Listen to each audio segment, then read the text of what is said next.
Welcome back. और इस वक्त हम एक हादसे के बारे में बात कर रहे हैं। वो हादसा कल पेश आया जो आरजे मॉल में हुआ। वहां आग लग गई। कहा यह जा रहा है कि शॉर्ट सर्किट हुआ या जो भी रीज़न था जिसकी वजह से आग लगी। फूड कोर्ट जो है वो कम्प्लीटली बर्न आउट हो गया और उसके अलावा किसी फ्लोर पे ज़्यादा नुकसान हुआ, किसी फ्लोर पे कम नुकसान हुआ। जो लोगों की जान के हवाले से नुकसान है वो इत्तलात के मुताबिक कोई 11 लोग दुनिया से चले गए और मुतादिद ज़ख्मी हैं और ऐसी हालत में हैं कि अल्लाह ताला उनको सेहत याबी दे। आप सब भी दुआ फरमाइएगा। इस वक्त हम इसी हवाले से बात करेंगे क्योंकि हमारे यहाँ कोई इस तरह का सानेहा कोई वाक़या पेश आता है तो उसके बाद एक अफरा तफरी मच जाती है और जी हमें गाड़ियों की आवाज़ें, सायरन, ये सब कुछ तो आ रहा होता है, लेकिन वो जो इवेंट जिस जगह पर हो रहा है वहाँ जितने दिमाग मौजूद हैं वो क्या कर रहे हैं, वो क्या सोच रहे हैं, वहाँ क्या हो रहा है, ये बार बार मुतवातर इस तरह के एपिसोड्स होते रहते हैं। लेकिन हम कोई किसी भी तरह से बेहतर नहीं हुए। हम सिर्फ बाहर वाले लोगों का इंतजार करते हैं कि कोई आएगा, रेस्क्यू करेगा। अब उनको भी क्या क्या मसाइल दरपेश हैं उसके हवाले से भी बात करेंगे और मुझे और आपको किस चीज़ की अवेयरनेस या आगाही होनी चाहिए उस हवाले से भी बात करेंगे। हमारे साथ इस वक्त मौजूद हैं director rescue 1122 service authority doctor Abid Jalaluddin Sheikh Sahab. अस्सलाम वालेकुम। वालेकुम सलाम। कैसे हैं आप? ठीक ठाक हैं?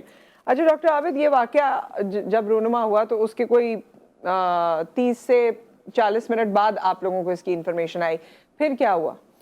देखिए, सेंट्रल कमांड एंड कंट्रोल जो रेस्क्यू 1122 इस पे 6:31 पे हमें कॉल रिसीव हुई जी। और वहीं से कॉल्स डाइवर्ट हो गई सारे स्टेक होल्डर्स को। और जो फर्स्ट टीम थी हमारी रेस्क्यू की, उन्होंने वहाँ पर रेस्पॉन्ड किया था विद इन 15 to 16 मिनट्स, क्योंकि जो डिस्टेंस है हमारा हेडक्वार्टर का और आरजे मॉल का, इट्स ऑलमोस्ट इतना ही टाइम था। ठीक है।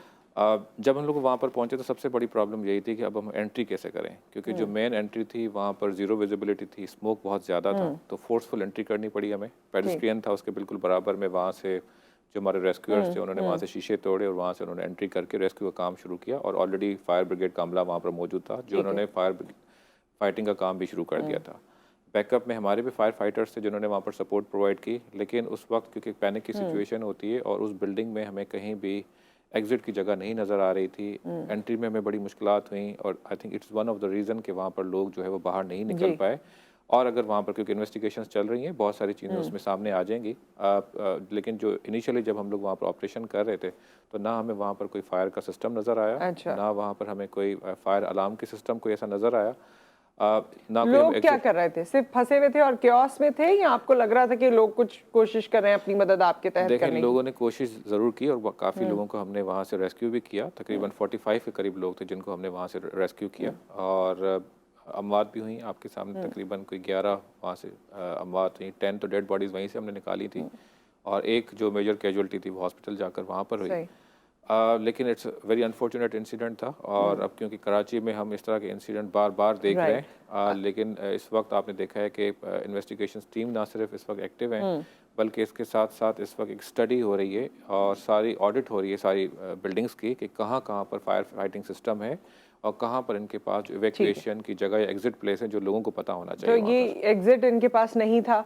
यूजुअली ये है कि सीढ़ियां वगैरह लोगों को पता होती हैं कि यहाँ से आ जाएंगे, वहाँ से चले जाएंगे अगर कोई और लिफ्ट वगैरह का निज़ाम खराब हो गया। मैं हर जगह यही कह रहा हूँ कि हमें नज़र नहीं आया। अच्छा। लेकिन इन्वेस्टिगेशन के बाद ये चीज़ पता चलेगी और अगर वहाँ पर था, फॉर एग्जांपल अगर हम समझते हैं, अगर हमें क्योंकि नज़र नहीं आया क्योंकि हमने वहाँ पर जो विक्टिम्स थे वो भी उन्हीं सीढ़ियों से, स्टेयर्स से हमने निकाले और बहुत ज़्यादा प्रॉब्लमेटिक उस वक्त एरिया था जहाँ से हम इनको निकाल भी रहे थे। फायर फाइटिंग भी चल रही थी, स्मोक भी था। It was very. अच्छा डॉक्टर आबिद, मुझे एक बात बताएं, जब कहीं आग लगती है तो लोगों को ज़्यादा हैजर्ड किस चीज़ से होता है? आग में जल जाने से होता है, दम घुटने से होता है, अफरा तफरी से होता है? किस चीज़ की पहले आगाही होनी चाहिए कि ये पहले इस चीज़ को देख लें? बिल्कुल, देखें चीज़ें अगर हम इसको स्टेप बाय स्टेप अगर देखें, अगर बिल्डिंग्स में फायर अलार्म सिस्टम होता, स्मोक डिटेक्टर्स होते तो पहले बीप करते, लोगों को पता चल जाता कि यहाँ पर कोई इशू हो रहा है और उनको ये पता होना चाहिए था या उनकी ट्रेनिंग होनी चाहिए थी कि अब एग्जिट हमें कहाँ से होना है, इसकी जगह कौन सी, हमें कहाँ से निकलना है, कहाँ से बाहर निकलना है। सबसे ज़्यादा जो प्रॉब्लम आती है इसी मॉल में भी जो ही वो सफोकेशन की वजह से हुई। जब स्मोक हो गया पूरी बिल्डिंग में तो ज़ाहिर उनको मौका ही नहीं मिला कि अगर वो इस बिल्डिंग से, उनको पहले तो पता नहीं था कहाँ से निकलना है, तो उनको मौका ही इतना नहीं मिला कि वो बाहर निकल पाते। वहाँ पर जो ग्लास लगे हुए थे वो भी फिक्स ग्लासेस थे तो वो शीशों को तोड़ भी नहीं पाए। वहाँ पर कोई भी वेंटिलेशन की जगह नहीं थी। And it was one of the reason इस वक्त भी जो मोस्टली अमवात हुई हैं वो सफोकेशन की वजह से हुई हैं, और बहुत ज़्यादा क्योंकि कार्बन मोनोऑक्साइड की इनहेलेशन हो जाती है, लंग्स कोलैप्स हो जाते हैं, कार्डियक अरेस्ट में चले जाते हैं। ज़ाहिर बात है स्टेप बाय स्टेप आप देखें तो क्योंकि टाइम पीरियड अगर आप देख लें जब आग लगी है उसके बाद कब हमें कॉल आई है, टीम्स पहुंची है वहाँ पर जी।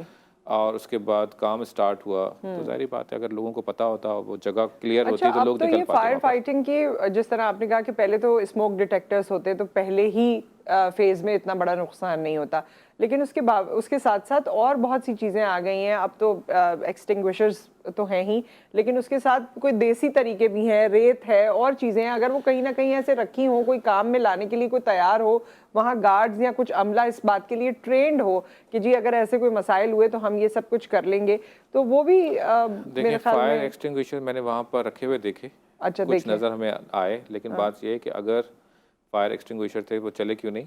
सारी बातें लोगों को पता ही नहीं था कैसे चलना है। It's a responsibility of that building कि अगर वहाँ पर फायर फाइटिंग का सिस्टम सिर्फ ना लगाएं, लेकिन उस पर लोगों की ड्रिल्स भी करानी होती है, पता होना चाहिए। और हमने काफ़ी जगहों पे इस वक्त रेस्क्यू 1112 की तरफ से हमने ड्रिल स्टार्ट भी की हैं लोगों की, हम खुद भी करा रहे हैं, लोगों को अवेयर कर रहे हैं, लेकिन इट में टेक्स टाइम। मैं एक जगह कोट कर रहा था कि हमने सेमिनार अटेंड किया, वहाँ पर उन्होंने 90% बिल्डिंग्स का उन्होंने कोट किया कि यहाँ पर जो है फायर फाइटिंग का निज़ाम नहीं है। उसको वैलिडेट करने के लिए जब ये ऑडिट हो जाएगी सारी बिल्डिंग्स की, तो फिर चीज़ें आइडिया भी हमें हो जाएगा कि अगर वाकई 90% में नहीं है तो इसका मतलब है एवरीबॉडी हैज एट रिस्क। बिल्कुल, हज़ारों लोग इन बिल्डिंग्स में आते हैं, मॉल्स के अंदर जाते हैं। अच्छा, और बात यह है कि मैं देखती हूँ दूसरे ममालिक में तो लोगों को सीपीआर की ट्रेनिंग भी होती है, आम शहरी को भी। अगर मेरा कोई मेडिसिन से या मेडिकल फील्ड से ताल्लुक नहीं है तब भी मुझे पता होगा कि जी ये चीज़ें फ़र्स्ट एड के लिए की जा सकती हैं, या इस तरह से अब जान बचाई जा सकती है, या अपने आप को या अपने बच्चों को कैसे बचाना है। लेकिन हमारे पास तो ऐसी कोई ट्रेनिंग नहीं है। हमारे पास तो ख़वातीन बच्चों, उनमें तो बिल्कुल ही कॉन्सेप्ट नहीं है कि कोई ख़वातीन को सिखाया जाए, कोई घरेलू खातून है, कोई गई हुई है बच्चों के साथ, तो वो एटलीस्ट अपने बच्चे को तो रेस्क्यू कर सके, अपने आप को तो बचा सके। फिर बाकी लोगों को भी मैं देखती हूँ सिर्फ भागने के अलावा हमारे पास रेस्क्यू की कोई ट्रेनिंग नहीं है। बिल्कुल ऐसा ही है, अनफॉर्चुनेट ये भी यहाँ पर है, वेरी वेरी अनफॉर्चुनेट। इसमें भी अगर हम मैं बात करूँ तो CPR is the basic medical technique जिसमें हम किसी की जान बचा सकते हैं, और उसके दो मेजर कंपोनेंट्स हैं। एक क्योंकि अब हम इंशाल्लाह यहाँ पर परफॉर्म भी करके दिखाएंगे लोगों को, इसमें जो मेजर जो टेक्निक्स है वो ये है कि एक तो हमारे पास कंप्रेशंस आने चाहिए, चेस्ट कंप्रेशन कैसे करनी है, और उसके बाद हमें आर्टिफिशियल वेंटिलेशन करनी होती है। तो डॉक्टर आबिद, ये हम लोग सीइंग इज बिलीविंग है। सो आफ्टर द ब्रेक, एक ब्रेक आ गया, ब्रेक के बाद हम ये डेमोन्स्ट्रेट भी करके आपको दिखाते हैं। बाकी 1122 का कुछ और अमला भी यहाँ पर मौजूद है, उनसे भी गुफ्तगू करेंगे आफ्टर द ब्रेक।